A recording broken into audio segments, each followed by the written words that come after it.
What is going on, everybody? BobbyFi with my man Eric Sheets-Haber. We're going to be talking through tonight's. We got a big NBA slate tonight. It's a lot of games, especially coming from a night that just had two. I believe I played one lineup yesterday, and I'm not even sure how it did. I'm guessing I didn't do well because I think I would have noticed something, but nope, didn't quite. Did just missed on the cash line. So, Sheets, anything for you last night before we get into tonight's slate? I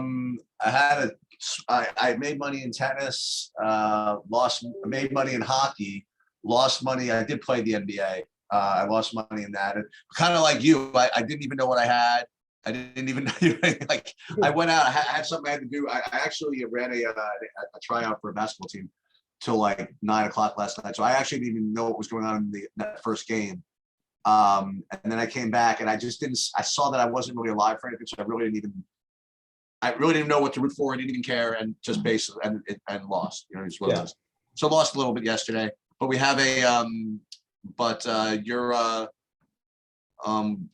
the golf is off to a decent start for most people. It's kind of hard to tell because of the different rain delays and stuff. But a little shout out, and again, what I'm going to start doing, I posted the results of our contest, not the results. I posted the contest in the Discord. I want to start tracking like whatever, and on the bad side for Bobby, he got unfortunate in that one of his top under 10K guys to make the top 5 had to withdrew Hideki. But I'll give you credit if you could get your Fleetwood, you know what I mean, to keep doing well, because you have Fleetwood the under 8K to make top 20. If he wins the tournament, I'll give you credit for Hideki also. I called him winning it last week too. That's the thing that's crazy. It may have been 1 week off. Hopefully. Yeah. So the Hideki, so far we'll track him. We'll see who does the best at the end. But so far, Fleetwood's the star. Yep, absolutely. All right, man. Well, let's get into this big slate because I think there's a lot of things to go through. I do think that you're going to have a hard time avoiding a guy like who I pointed out last time that I thought was a really good tournament play. It didn't quite like go crazy. But Devontae Graham is going to show up as a very, very strong play. And it's a game that's a little later. I just thought I would mention that he is the one piece of like, it's really hard to ignore that chalk. Well, more to the point, I mean, as we'll get to New Orleans, I have New Orleans 6 of the top 7 values on the slate. Yeah. So and the seventh guy is from another team, and I'm sure you'll be able to figure out who it is. Yeah. All right, we'll get there though. Give him some suspense, because there's a lot of games that really there's not a hell of a lot going on actually. Right. Starting with let me start with my screen, right? Yeah. But yeah, I'll go really quick while you're doing that on the first game, because I don't have, unless people are out, really anything that I want to play in this game. I would need somebody to be out for me to play anyone probably. Yeah, the closest thing I come up with is I guess Jalen Suggs and Patrick Beverly, but nothing really worth playing. Certainly at 7 o'clock. So that game is probably going to be crossed off for me. Yep, just a very easy slate if you delay it. Again, it's going to be, the only issue is if we get some of these Minnesotas out, the Edwards and Prince and McLaughlin and Vanderbilt are all questionable. I even still, it's not all that exciting, but that is something to keep an eye on. Anyway, Detroit, Boston. Sheets. I don't want to sound like a broken record here exactly, but on DraftKings, there's just nothing I'm really that excited about here. I could certainly make some cases, but for me, it's not something I'm prioritizing. How about you? I will say that let's start with Boston. Boston, I mean, I have, Tatum and Jaylen Brown are okay plays. Nothing amazing, but I do think those are the best of the Boston plays. And just to throw out there for Detroit, just because whenever I have a guy show up as a top value I've never heard of before, I figured I would throw out. And again, it's nothing big, but you ever hear of Isaiah Livers? Yeah. Oh, I didn't.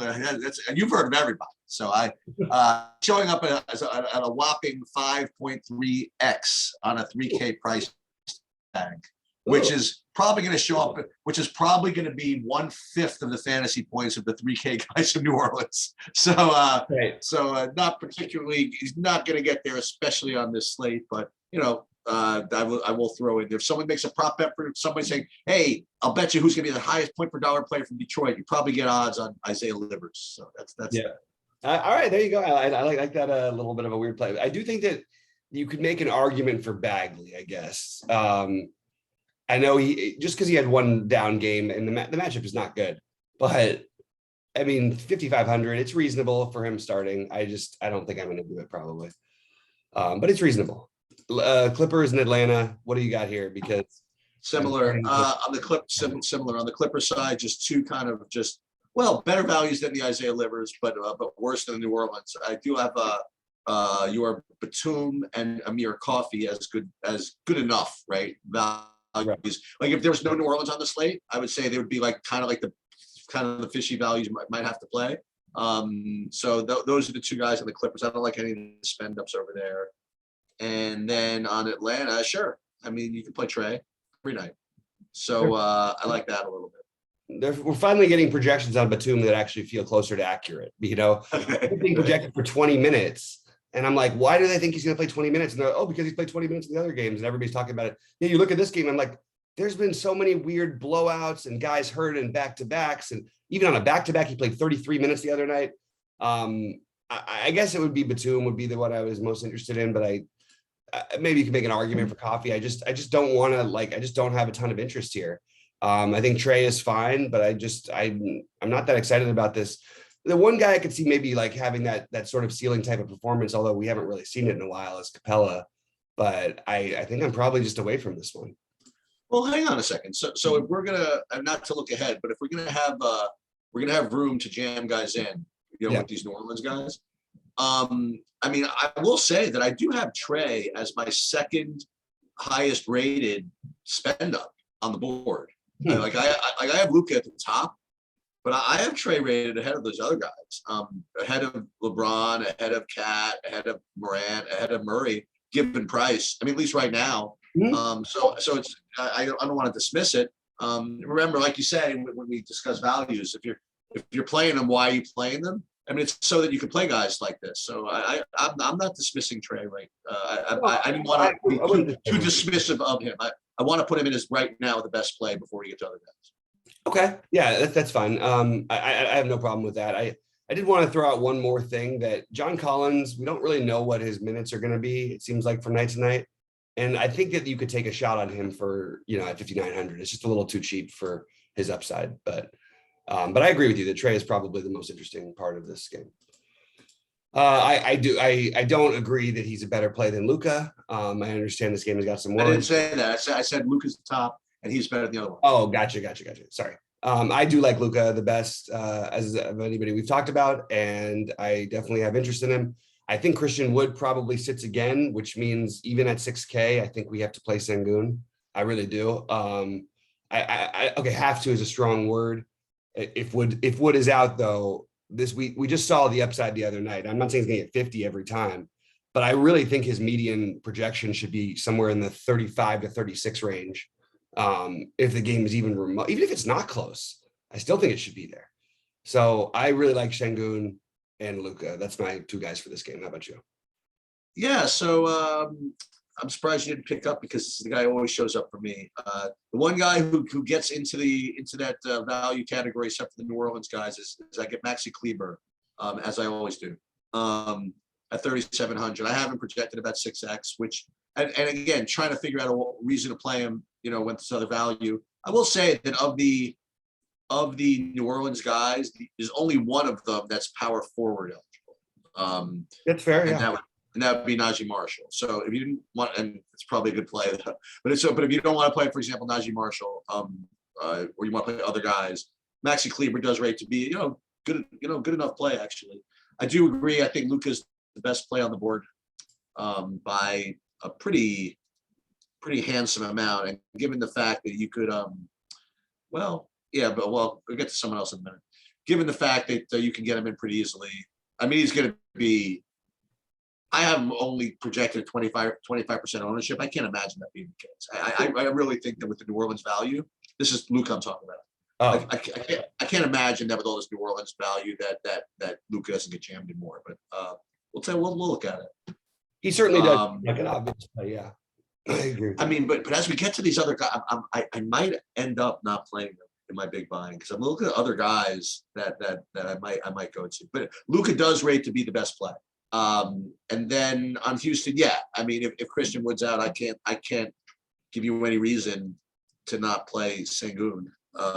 So we'll just have to take a look at that. Yeah, I mean, these prices, you know, I prefer them to be 4K, whatever, but whatever with Christian without that's still probably pretty reasonable at 6,200, like you were saying. So we'll just have to wait and see. Otherwise, I don't like anybody from Houston. Same. What are your thoughts on the New York Memphis game? Yeah, so on the Memphis side, I mean, Ja is, like I say, I mean, he's always in play. I mean, he always is the ceiling. I currently don't have him rated as high as some other guys. But I mean, in tournaments, you just kind of always have to consider it. On the Knicks, the top guy I have rated on the Knicks, actually, I do have Randall okay, but I'm getting Alec Burks at 5,500. I don't know if he's ever done anything for me.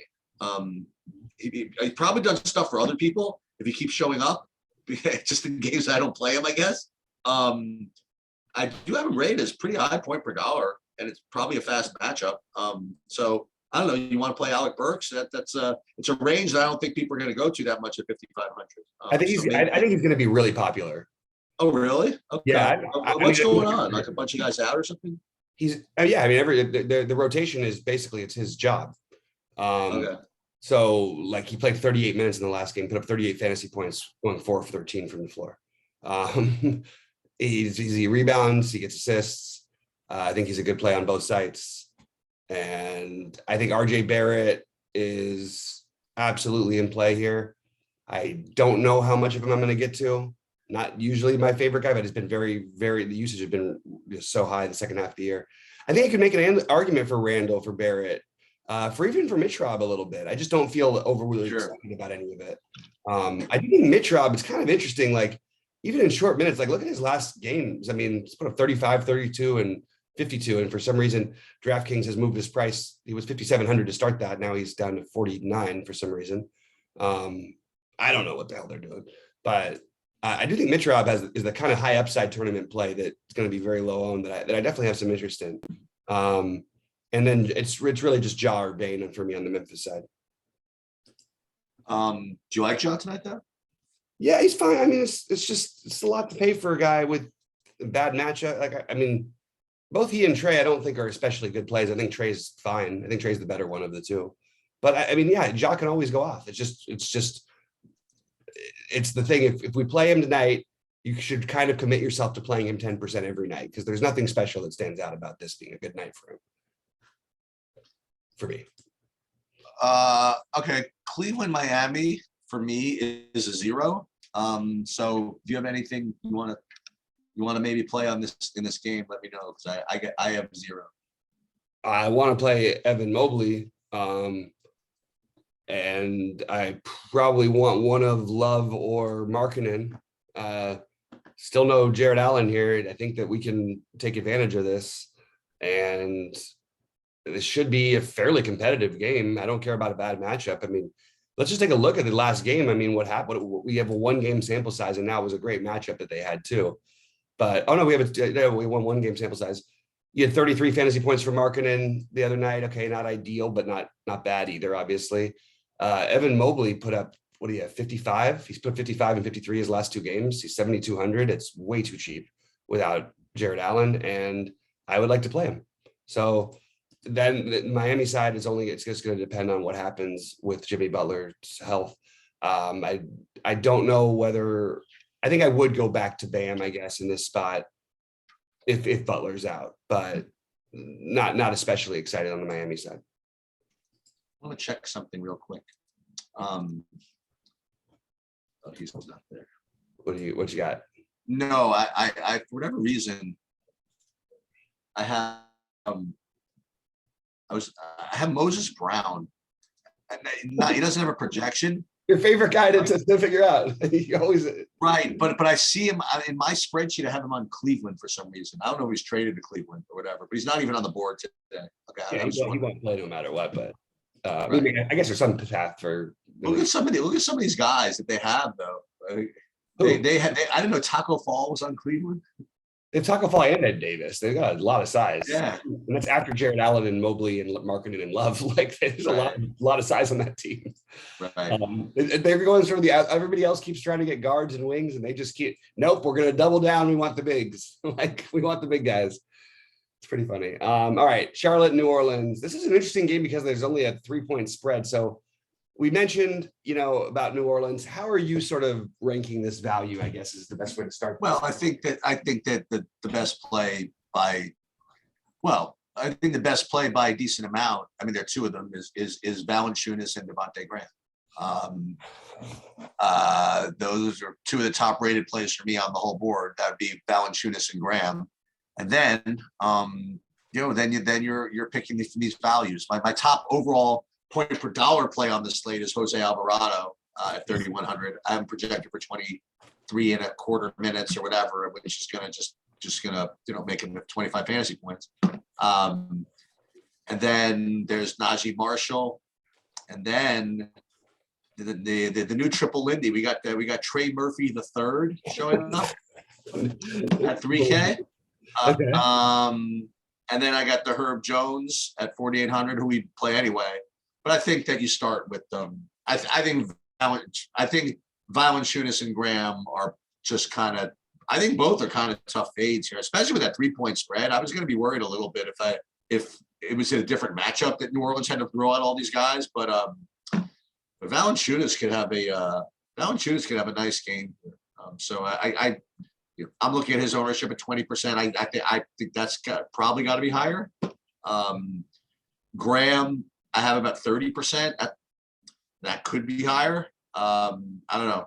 So I think that all these guys are kind of tough fades, starting with Graham and Valanciunas, and based on what I have now, Alvarado is going to be a tough fade also. But I obviously feel safer with Graham and Valanciunas. Yeah, I think Graham and Valanciunas are going to be. I mean, I'm surprised to say here that it's showing at 30% for Graham. I think it's going to be more like 80%, maybe 90%. Yeah, I mean, whatever. Yeah, it's a fade. But if you are going to make the argument for the fade, then you have to play Jose Alvarado, in my opinion. I don't think there's another way to do it. Like it's pretty much with the use. And by the way, I like Alvarado. I actually think you can play these guys together and have no problem with doing that. Well, that's really important. I like Alvarado quite a bit as a player. And look at the usages of the other guys who are in the starting lineup, like Tony Snell, Herb Jones, Jackson Hayes. None of these guys do anything. So Devontae Graham, Jonas Valanciunas, Jose Alvarado are the three most active players on this team. Is there a way they can find maybe to squeak in some Hernan Gomez run? Probably. I think for me right now, that's how I've got it. Graham, Joe Val, then Alvarado. I don't think that's anything unique, but that's what I have as the best. Right. By the way, we should go revisit the Mavs in a minute because Jalen Brunson and Dorian Finney-Smith were just announced out. So before we leave, let's look at the Mavs again. But the other ones are all a little suspect to me because they don't necessarily need a lot of size to play with Charlotte. They've got, Hernan Gomez, Murphy. I don't know who else, how it's going to run. If Jackson Hayes gets 2 fouls right away, it looks like, oh yeah, of course we have to play Trey Murphy. But if he doesn't, Herb Jones can play the 4 also. Like how many minutes do they want to give this young kid? And they haven't really shown outside of the last game the ability to really like give him run. And he's been very unproductive with his run. I think he's going to be a good player in the future, but he's 19 or 20 years old. I don't know. I just feel like the other. I feel better with the Graham, Joe Val, Alvarado, and it's weird because I hate Tony Snell in these spots, but I also think it's worth noting like when no one's going to play a guy and you might end up stacking the game. A low usage guy like Snell who can get there with 6 rebounds and makes 3 threes or something like that, and maybe contributes a couple other things. I think it's kind of an interesting guy to add to maybe a stack. But I think the better version of it would be Herb Jones. I think that it's not like he gets this giant usage boost because he doesn't get much usage anyway. but the time on the court in this kind of a matchup just feels like a good spot to try and take advantage of it. So Graham, Valanciunas, and Herb Jones would be if I wanted to play anyone from Charlotte, which would probably be Rozier or Miles Bridges, depending on the site. I like Miles Bridges' price on FanDuel a little bit better than DraftKings, but he's actually a good play on both sides. So that's what I've got for this whole game. Utah, San Antonio. I like a lot here. I really like Donovan Mitchell at 8,600. I really like Rudy Gobert at 7,400. And I do like DeJounte Murray, but I think the reason why I was mentioning that, I don't know if I'm going to play Luka. I mean, if I could get in like 3 of those, like Mitchell's and Yeah. we'll get maybe a Booker, we'll get to him later, and Valanciunas, whatever. And it will cost me not playing Luka to do that. I'll feel comfortable. I think San Diego has all of a sudden become a freaking like Coors Field. Yeah, absolutely. And you get Donovan Mitchell in an environment like that. He's sub 9K on DraftKings. I mean, he could have a freaking game. Mm-hmm. What's the spread? It's probably a close spread one way or the other. Yes. What's that? Jazz are favored by 6. Yeah, whatever. I'm into that. And the only and with Valanciunas being such a great looking play, maybe Gobert goes low owned, and at the same price at the same position. So I don't know. I kind of like this. I think it's really go ahead. And that was it. Sorry. No, you were totally. I just was going to echo exactly what you said. Is I'm looking at the projections, and oddly, like it makes it look like Gobert is going to be popular, and he's got a good projection, so it makes some sense. But then if you're going to try to play, it's hard to play he and Joe Val. Like, I mean, it's a weird. You have to just use up both your center spots, and I think it's very viable. I really like Gobert here. I really, really like him. Like, I think this is absolutely he's going to like kind of a crush game. We had the blowouts that he played in before. We had some down games for him. He hasn't really been producing, but I have no problem going right back to him here. I think he's going to end up popular, unfortunately, but I really do like him. Daniel House, what are your projections saying about Daniel House right now? I don't have him really. So I got to run this again, I guess. I'm not really getting him. I don't know. Oh, I do. I have him like 5.5x right now, 23 minutes. Yeah, I'm open to it. Good game environment. Hasn't been great fantasy producer this year, but 3K, like I'm open to it. I'm not loving it. I like Mitchell, but I feel like at the ownership, it feels a little bit, I don't know. It's a great matchup for these guys. So like you said, at some point they're going to have to ramp up Conley's minutes, and he's getting down to the price point where we should probably start considering, like, he's 5K on FanDuel. Like, you know what I mean? It's a little bit where, okay, when you're he's like projecting to like 6X from what I'm looking at. And I think that's I think that's close to accurate. They've played in some weird games. There's been some blowouts. They don't always need him. It could be the Clarkson show or whatever. But both Conley and Clarkson are kind of interesting to me and would be your natural pivot off of Mitchell. But I think that Mitchell is probably the best of those guys. But I just wanted to find another, maybe a lower owned route, and I think that would be Clarkson or Conley. I like Murray all the time. Everybody knows this. I never make it. I never shy about it. I think he can go off in this matchup against Utah.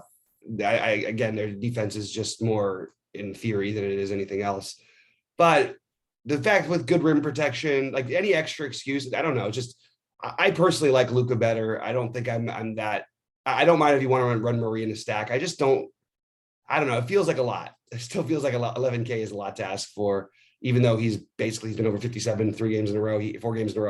Hasn't really, he has this. We know he's got a 70, 80 fantasy point ceiling, but I don't know. I'm struggling with this one tonight personally. So it's more interest on the Utah side for me than it is on the San Antonio side. What about the Raptors and Suns? Okay, I dare them. I dare these ownership projections to be correct. How about that? Which ones? I'm going to tell you. So they were without Chris Paul and Devin Booker for a long time. Not a long time. So Devin Booker came back after being off for 8 days from COVID. He had the worst matchup in the universe. I was afraid to play him because of the bad matchup. He only played 33 minutes. And he put up 55 fantasy points. Okay? One of the few things And I now did that night was I played him 40%. Right, and now and now they get Toronto, and unless my information is inaccurate, I still have Chris Paul being out, and I have him at 8,900. I'm seeing an ownership projection of like 10%. Is that real? I will be participating. I will be making it 10.1%. Let's put it that way. So that's you're right, exactly. And that's my and that is my input from this community.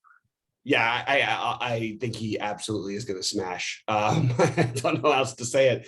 It's not like we're not guessing here, guys. Like at this point, without Chris Paul, it's like his low without Chris Paul is 46 this season. And this is look, Van Vliet and Scotty Barnes and Gary Trent are all really good defenders, but they play fast enough. They'll play to your pace. And I don't know. It feels like, why wouldn't I just take the 50 fantasy points like with upside? You know what I mean? I'm totally with you. I actually think that because I love, Toronto so much in general, to try to find one of their guys because they play so many minutes. I think that on FanDuel, Van Vliet at 7,600, a little more stomachable, but 82 is not impossible to play him. It's not like Chris Paul's guarding him. It's freaking Campaign. And Campaign is in play too, by the way. But I'm probably not going to go to the Campaign route. But I do like the idea of trying to run it back. It's hard at the prices on DraftKings to feel great about it. But I will say Siakam and Van Vliet and Barnes, for that matter, on FanDuel all stand out as good plays. Siakam being the best of all of them on FanDuel. So you know what I'm saying? Like if I could get like a lineup with like say Booker and Mitchell. Yep. And Valanciunas, you know what I mean? Like I'm not going to be the slightest bit upset if I can't get to Luka. In those lineups. Yeah, I get it. That makes sense to me. I'd like to get Luka too. Well, before I give my things on the night game, what do you got here for me on the projection wise on the Lakers situation? No, I mean, well, I don't like the way that was leading into me. I not that much. I mean, I just got the I just have the LeBron as being kind of like the usual play. I'm not really getting too much else. So I have LeBron very similar to, I mean, different positions, right? But to Cat, I have LeBron as just alongside of Trey as my next best spend up behind Luka. So I got no problem with that. It just doesn't feel like a good pace environment. But I think the Lakers might make their own pace. I don't know. I don't know, it feels wrong to play LeBron at 11-8 in this game. I don't know why it is. But now I'm looking at it, I see ownership like 8%. I'm like, well, I don't know what's going on. So he's definitely going to be considered. How about that? Yeah, I am struggling with whether I want LeBron, and I'm completely good with Westbrook too. I don't, again, you have to have like an overall feel for everything. By the way, Westbrook was like, I know it's Houston, but like he was terrific the other night. Like, and LeBron was absolutely awful, as I tweeted out. LeBron was 9 for 26. He had what was he, minus 17 for the game against Houston, which is like actually amazing because he almost always only plays with the better players. Obviously, still had a good fantasy game, so we can still play him in DFS. I think he's a better play on FanDuel than he is on DraftKings, but I don't have any issue with playing LeBron or Westbrook. I'm not prioritizing either of them, but I will take some stabs on them. And I think on the Wizards side, when do we start playing Kristaps? I think on FanDuel, the answer is today. We start playing him today at 6K over there. The other one I'm struggling with is you have all these guys. I mean, this is what we live for. Kyle Kuzma, more than even being a narrative driven guy, anytime he has an extra excuse to shoot, and he's already got a million of them, don't you think coming back to LA after they traded him, they're going to be a little motivation there for him and KCP both? I think both of those guys are interesting. So those guys are both going to make some lineups for me. And I think I think they're like fine plays separate from any narrative you want to add attached to it. Like, KCP has been over 30 fantasy points 3 games in a row. He had 44 in there at one point. Great matchup. With the current situation, we've seen Kuzma put up 60s and 70s. I think that's completely on the table. I don't think it's a lock to happen, but I think that there's a 60 plus upside. So I'm into playing both those guys. I just don't know where they rate compared to maybe some of the other names we mentioned who I like a little better, but they're definitely going to be in, let's say Kuzma's 10%. I'll probably end up with 15 or 20% of them, maybe a little higher. And I think KCP I'll end up with around 20% probably tonight. But I do think they're both really good, interesting plays. All right. By the way, I mean, you can do what I said. I mean, you could, because of the New Orleans value, if you wanted to play like Luka and then two mid-rangers like Mitchell and Booker, you could do it really easily. Yep, you absolutely could. You'd have to give up one of those good center plays, but that's the problem is that, there's remember, if you want to play Luka also, he's point guard only. So you can't screw around. And so if you want to play Mitchell and Booker and Luka, What you could do if you want to play like Gobert instead of Booker or Mitchell, but you could do that. Anyway, because that New Orleans value exists, you can play Luka and two of those mid-range guys pretty easily. Yeah. Well, I think it's a pretty straightforward slate. All these guys who I may not like, I may end up creeping a few of them in my lineups because, like you said, if you're just going to not play Luka and play one of these other guys just beneath him, you're getting no ownership on some of these guys. Like even though I don't love it for Murray, I'm okay with just taking that weird shot because the ownership is going to be pretty concentrated for a reason. I have my priority plays now. This is assuming Christian Wood is out. Luka, Şengün, Burks, Mobley, Graham, Joe Val, Alvarado, Gobert, Booker, and I think I'm going to squeeze in some KCP and Kuzma. The other thing that you mentioned that we should go back to is the Dallas guys are out now. Oh, we have to go back to the Dallas thing. Sorry. Well, I mean, with Smith down, I mean, if anything, maybe that's even more stuff for Maxi Kleber, maybe. Yeah, there could be a Kleber argument. I don't have new projections run yet. Me neither. I'm just gonna look to see who I think will end up. I'm guessing Bullock starts. I'm just trying to think of I'm not saying to play Bullock. I'm just trying to think of who starts here. You would imagine it would be Bullock, Dinwiddie, right? And then Kleber, Powell with Luka. That's what my guess would be. I think Dinwiddie's in play, but I think it's a boost for Luka not to have Brunson.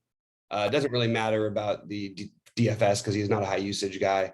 And it's interesting. I mean, I don't know if there's a whole lot I'm going to do with it right now, but I am curious to see how the starting lineup. Well, I would kind of like Bullock in there because again, the only thing I worry about, not the only thing, but remember Luka's going to do what he does, and I want to make sure that the guys that are in there can make the shots to get him the assist, right? So that's one thing Bullock could do is receive that pass and make the open three. Yeah, literally all I can do. but I think that just kind of increases Luka's, you know what I mean, viability. Yeah, he's been absolutely awful shooting the ball, so don't be surprised if Dallas does something funny if he struggles, like Josh Green starting possibly, or maybe even Bertans is something weird they could do. There's just and then other guys who are not going to have any projections yet, but might be like somewhat relevant. I don't see them giving Trey Burke a ton of run here, but I feel like if he gets on the court against this Houston team, he's going to put up like 20 fantasy points in the quarter or something. You know what I mean? It is interesting. I mean, we'll keep an eye on that. I will be live at 5:45. Sheets, I'm guessing you're not going to be available tonight. Probably not, but if so, I'll let you know. Okay, sounds good. Good luck to everyone tonight. Let's crush it. Hopefully, are we going to get any more golf today, or is it done for the day? They didn't say. Oh, okay. Well, hopefully they probably did say. They probably didn't say, but I didn't check. Okay. Well, good luck to everybody out there. I'll see you at 5:45 Eastern time, and let's make some money today. Good luck, everybody.